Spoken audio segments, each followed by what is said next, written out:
wabarakatuh. Ketemu lagi dengan aku, Didi. Nah, pada video kali ini kita akan bahas tentang brute force algorithm. Jadi sebenarnya brute force algorithm ini merupakan salah satu metode yang digunakan untuk pencarian dan juga searching ya. Jadi di dalam brute force algorithm nanti ada beberapa metode lagi yang membawahinya ya. Kita akan lihat contoh-contohnya seperti apa. Nah, sebelum kita masuk ke dalam metodenya brute force algorithm kayak gimana, kita coba dulu ulas lebih dalam brute force algorithm itu seperti apa sih. Nah, katanya sih brute force algorithm itu merupakan algoritma yang simple dan merupakan algoritma yang simple dan untuk formanya biasanya dipakai untuk pencarian teks. Nanti kalau kalian pernah dengar brute force attacking atau apa ya, brute force method untuk penyerangan, nah biasa itu adalah metode yang biasanya dipakai untuk melakukan penyerangan. Tapi pada kali ini kita akan bahas gimana caranya penggunaan brute force itu ya. Nah, jadi brute force itu merupakan metode juga algoritma juga yang paling sering dipakai, dan juga untuk performanya ya lumayan bagus lah, karena untuk implementasinya sangat mudah dan sangat mudah juga untuk decoding gitu. Jadi algoritma brute force ini adalah straightforward. Nah, apa sih straightforward itu? Artinya dia jalannya lurus ke depan. Jadi prosesnya satu persatu, 1, 2, 3, 4. Nah, jadi linear jalannya, jadi seperti itu. Dan stepnya juga simple, biasanya paling cuma 2 langkah atau 3 langkah aja selesai untuk brute force ini. Nah, biasanya untuk brute force lagi dipakai untuk sorting dan searching seperti yang sudah aku jelasin di awal tadi ya.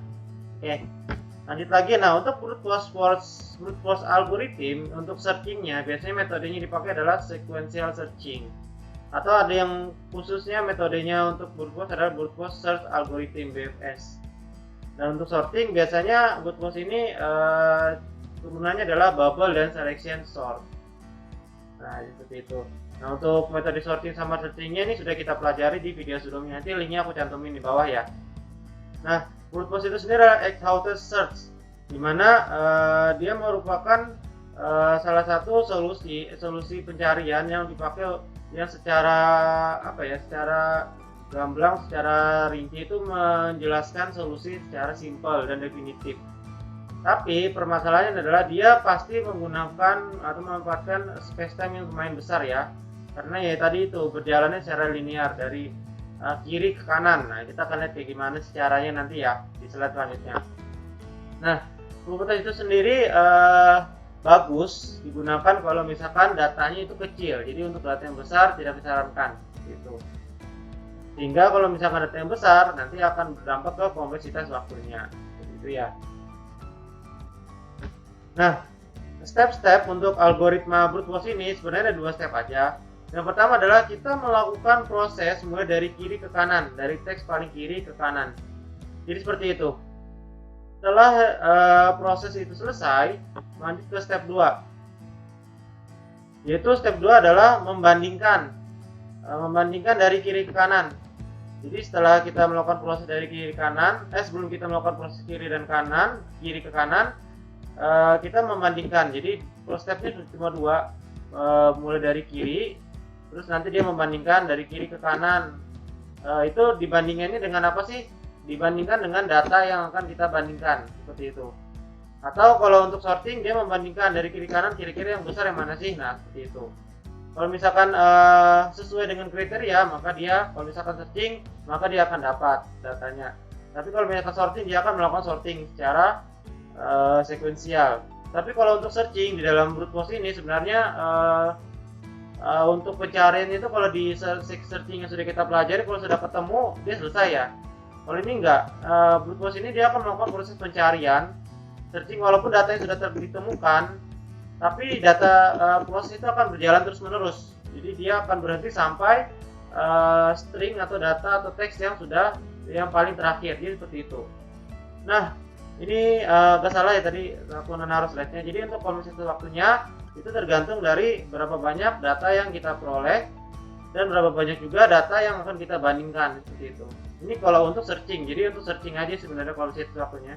Sedangkan untuk sorting itu mengikuti metode yang dipakai nanti kayak gimana. Jadi aku kemarin sudah mencari-cari. Jadi untuk sorting itu aku belum dapat, tapi itu searching aku sudah dapat metodenya, dan juga kompleksitas waktunya kurang lebih adalah Big O MN, atau biasanya orang bilang N kali M, seperti itu. Dimana N itu adalah karakter yang ada dalam stringnya, sedangkan M karakter yang kita coba cari pada brute force-nya. Nanti kita akan lihat contohnya kayak gimana. Nah, lanjut lagi kita masuk ke contoh aja biar gampang ya.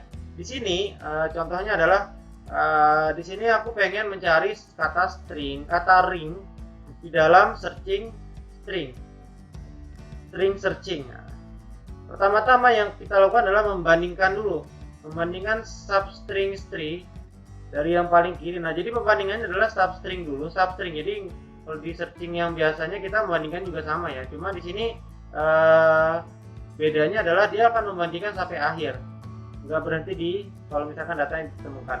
Jadi membandingkan adalah kita membandingkan dari ring str, jadi stri, jadi 4 karakter pertama dibandingkan dengan karakter yang dicari, misalkan ring dibandingkan.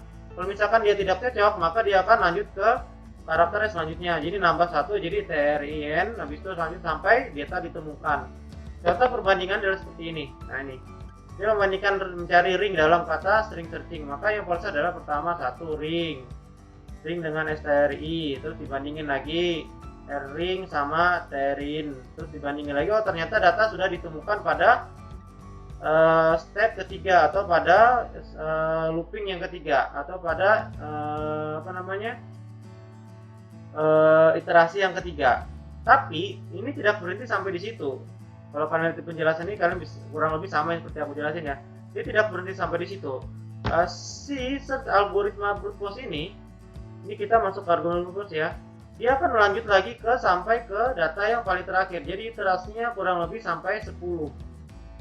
Kenapa sih bisa kita perkirakan iterasi sampai 10? Itu ada rumusnya, nanti kita akan lihat rumusnya ya. Nah, jadi seperti ini. Jadi dia akan melakukan proses pencarian untuk brute force searching algoritmnya sampai data itu terakhir, sampai karakternya sudah tidak bisa dibandingin lagi. Nah, itu adalah proses untuk brute force searching algoritmnya seperti itu. Jadi kita akan lihat di sini dia akan bandingkan terus sampai terakhir ya, sampai karakter yang terakhir. Ring sampai ERCH. Jadi karena ini sudah nggak ada lagi ya dibandingin ya, kita akan bandingin sampai RCH seperti itu. Ini ARCH ya, bukan RCH, hanya kurang. Jadi seperti itu. Nah, untuk kenapa sih kita bisa menebak ya berapa banyak step yang diperoleh dari brute force searching algorithm ini, kita tebak. Jadi tebakannya gimana? Menggunakan rumus ini, N kurang M plus 1, dimana N itu adalah panjang dari teksnya. Ini N ya, ini adalah panjang dari teksnya, 1, 2, 3, 4, 5, 6, 7, 8, 9, 10, 11, 12, 13. Panjang dari karakternya ini N. Sedangkan M itu adalah teks dari yang dicari. Nah, seperti itu. M itu adalah teks yang dicari. Nah, jadi kita lihat contohnya di sini, misalkan N-nya adalah panjangnya adalah 13, sedangkan string yang dicari adalah M. Nah, berarti tinggal dimasukkan aja datanya. 13 dikurangi 10, terus habis itu M-nya, oh bentar, ini kebalik ini. Bentar kebalik. Pointer eraser all. Jadi yang N ini text of, ini yang patternnya maksudnya yang dicarinya apa? Yang dicari adalah M, berarti M itu ring itu totalnya ada, panjangnya ada 4 ya. Ada 4 karakter, 1, 2, 3, 4. Sedangkan length dari teksnya adalah N. Nah, ini salah nih.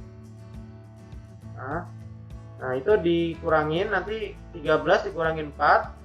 13 itu panjang string search-nya, 4 itu adalah panjang yang dicari, kurangin 1. 13 kurang 4 itu sama dengan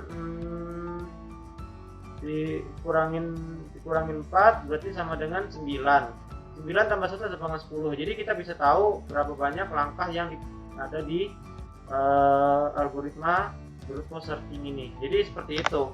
Jadi kita bisa memprediksi. Nah, itu salah satu cara atau metode brute force search algorithm. Nah, untuk sortingnya aku nggak nemu ya untuk algoritmanya, tapi kurang lebih algoritmanya sama kayak sorting yang tadi sudah aku jelasin, bubble sort atau selection sort yang jalannya straightforward atau tidak loncat-loncat, lurus linear gitu. Nah, untuk implementasinya di Java jadi kurang lebih seperti ini algoritmanya. Nah, dia akan melakukan proses nih sampai terakhir, nggak ada itu ya stopnya ya. Nah, kalau nggak ada stopnya berarti dia akan melanjutkan proses sampai terakhir, seperti itu. Nah, itu aja sih untuk algoritma brute force algoritma brute force atau brute force algorithm, tapi untuk contohnya kita pakai brute force search algorithm. Jadi kalau untuk implementasinya seperti itu. Nah, itu aja sih untuk materi kali ini. Jadi kalau kalian pengen ada yang mau ditanyakan, kalian tinggal komen aja di kolom section ya, atau ya kolom section aja, komen aja ya. Jadi jangan jadi itu aja sih yang bisa aku sampaikan kali ini. Kurang dan lebihnya aku mohon maaf. Assalamualaikum warahmatullahi wabarakatuh.